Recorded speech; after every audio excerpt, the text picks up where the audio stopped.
Hi guys, this is like Christian here, and I'm going to be doing a reading for the sign of Sagittarius for the week of October 18th through 24. So if you're a Sagittarius sun, moon, or rising, this is going to be the reading for you. Now, if you're a returning subscriber to my channel, thanks so much for stopping by again. And if you're new here, thank you for joining me.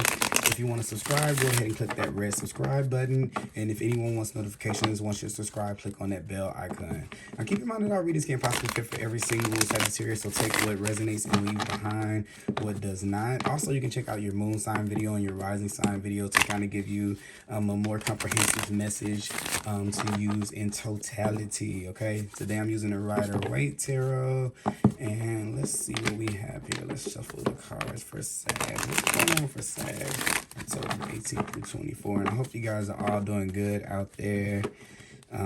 Just coming out of this Mercury retrograde, Jesus Christ. Let's see here. I know things have been a little wonky for me. Hopefully they haven't been as wonky for you. Or maybe they have, and we're here now. So let's see. Like every time I say something about Mercury retrograde, the shuffle on these cards gets weird. Okay, let's see here for Sagittarius. All right, Sag. Let's see here. 1, 2, 3, and then bottom of the deck. Okay, bottom of the deck, we have the High Priestess here. So a lot of you guys, this week is going to be a highly intuitive week for you guys. You guys are going to be receiving messages, so pay attention to the subtleties. This is going to be more of an internal week where you're going to be watching a lot of things. You're going to be listening. It's the advice of this card is to be very receptive to the things that are going on around you. So I'm kind of thinking, it's making me think of the line in Mulan. Have you guys ever seen it, where the matchmaker said, or I can't remember if it was her grandma, but I think it was the matchmaker. She says, "Think before you act."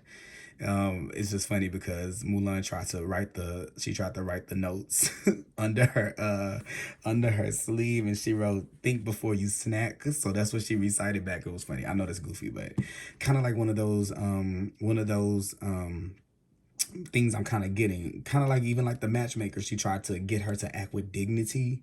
I'm not just trying to say that, you know, that she was really trying to make her be ready to be someone's wife, but I'm not saying that to you like in a misogynistic way. If you are a woman, I'm saying it kind of in a way like there's like this this internal guidance that will kind of help you be a little bit more together, you know what I'm saying? Or not together, but a little bit more poised. Oh, that's the word. That's the perfect word. So I feel like this is keeping you out of some kind of trouble, Sagittarius. You know, you guys are like, I'm just gonna tell it like it is. Let's just get it out there. What it needed to be said, and then on to the next thing. This is not the week for that. This is the week where you want to hold your cards to you, and only giving them up when you feel led to. Now, you might be hearing things in songs, seeing things on TV, seeing these synchronicities like numbers, a certain animal, a certain word, a certain name. You may just start hearing the answers to questions that you're having, or you may be highly telepathic or having dreams that speak to you this week. So this is a week that you definitely want to focus in on those messages and those things if you're getting it. I just have a feeling like you're going to see things play out if you kind of step back a little bit. So this can come from you being a little bit active. Now it's time for you to kind of watch and see, okay, if you're liking what's going on in front of you before you make an act. How can I make this situation better? And also too, what can you do that doesn't require you to speak? So the power is in inaction this week. Like it's in how much you, sometimes it's in how much we say. I believe this is the other way around. This will be a week of how much we don't say. Okay, so I'm putting that there with the High Priestess here. What do we have here is the first card. So the Queen of Wands here. So Queen of Wands is usually my confident card. She's in the center. She's the spotlight. All eyes on her. She's dynamic.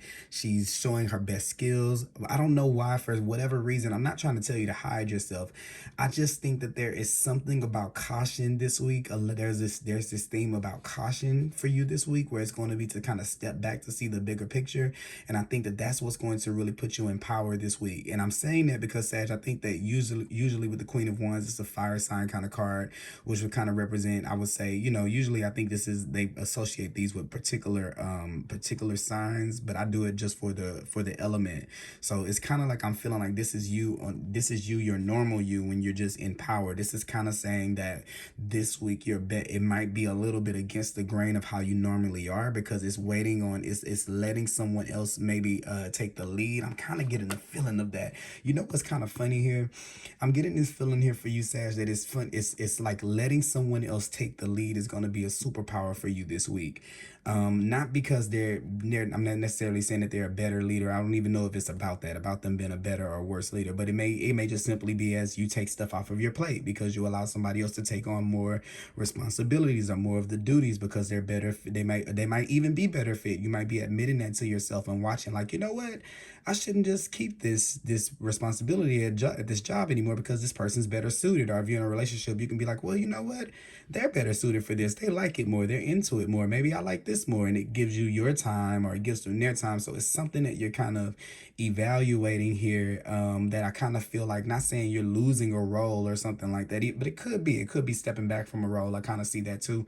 I just kind of feel like it's a little bit more like kind of stepping back and letting someone else kind of take the lead. And I feel like rightfully so. I don't feel like you're going to lose your power from that, because you're sitting in the energy of the High Priestess, and the Queen of Wands is kind of what how we appear and we're acting in the world. I kind of feel like here the High Priestess kind of would trump the energy of that Queen of Wands, because this is all the queens have an element of her there, and it's just to kind of say hold back, and let other people. It's like letting other people shine. Not saying you steal people's shine, but it's like it's a reason in it. We'll see here if it's something else that kind of comes out here once again. So here's that energy that I was saying. This is not your. Don't want to say it's not your time to shine, but it's something about you kind of stepping back. This another feeling is I'm getting this when you, it's almost like that feeling of when you least expect it, people uplift you. So it's not like you don't have to do it for yourself this week. There may come a situation where you're feeling like, I did this or I did that, and where you want to point out your best qualities or something like that.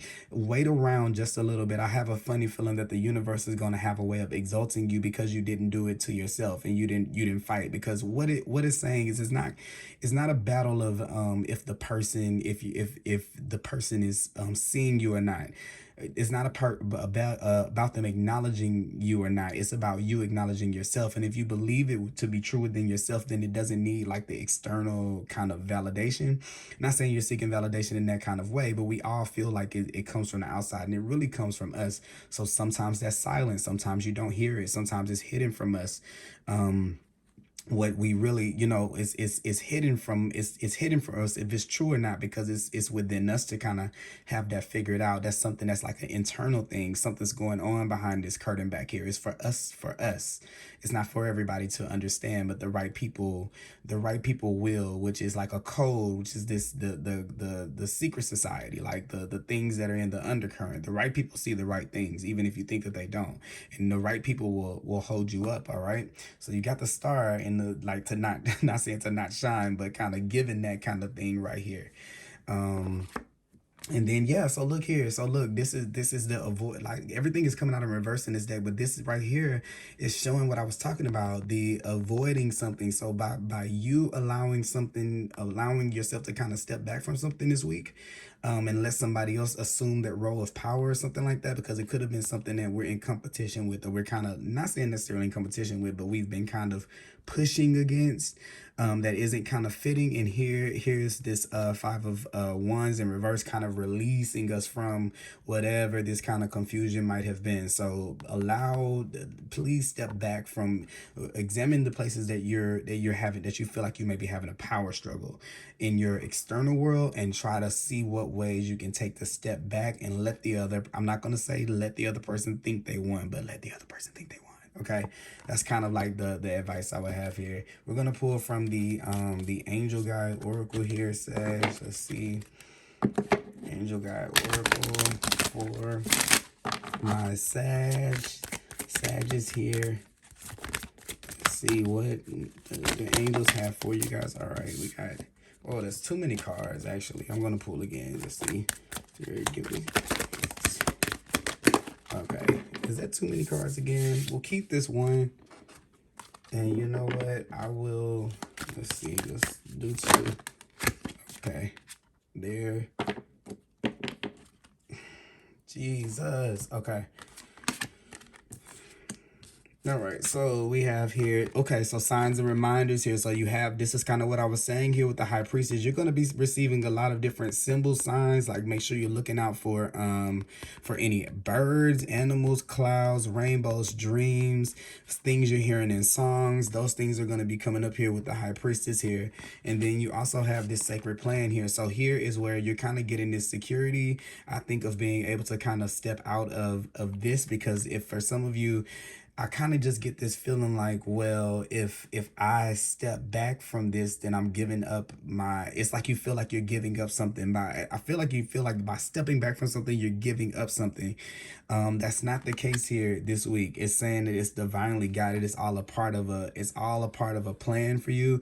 It's all in alignment with something. So this is just the advice to just kind of step back from it here. And I have the cut the cords card. I'm kind of feeling like this has a little bit to do with whatever this thing is that we have an attachment to. It's not like it's a bad attachment or you're like that kind of thing. It could be, but this is whatever this attachment is we have to this role, this power, or this energy, or this relationship. It can be anything here. Whatever the attachment is that I'm talking about here, if it resonates with you, this is telling you to kind of cut yourself away from it and give it up to someone else, even if it's a person. Like this could be like a relationship, and it could be like I kind of see like some things, maybe some things from when I was younger, like, oh, another person likes my person, so I'm going to try to hold them out. Well, if there's another person in the picture, then that should just be enough to just say, oh, well, you can have them if I'm a second choice or something like that. Or if I'm not going to be, the only one, then I won't be the one, like that kind of thing. So this is where you give up that to another person, or let them have back the control of their, of their, what they want to do. And they can have multiple people, but that may not be what you want. So you're releasing it and cutting your cords with that person or that situation, so that you can be able to move into this. Okay. Especially if there's a situation that you're in that doesn't hold you to your highest light, someone's not treating you like what you're worth, like what you're valued. Okay. Then you know that that's not in your plan. If you see a future of with someone who does value you, and or a place that does value, or a job that does value you, it's no way that you can have both at the same time. So this is when you're cutting that. And it may be just as easy as just stepping back. I kind of feel like it falls all away, like especially if you've been trying to think of a way out of something. The moment that you take a step back, those things just kind of like just slide out of the mix. So this is what I have for you guys, Sag. I hope that you guys enjoyed this reading. Please let me know if it resonates down below, and I will be back with another reading for you guys next week. Have a great week, guys. Bye-bye.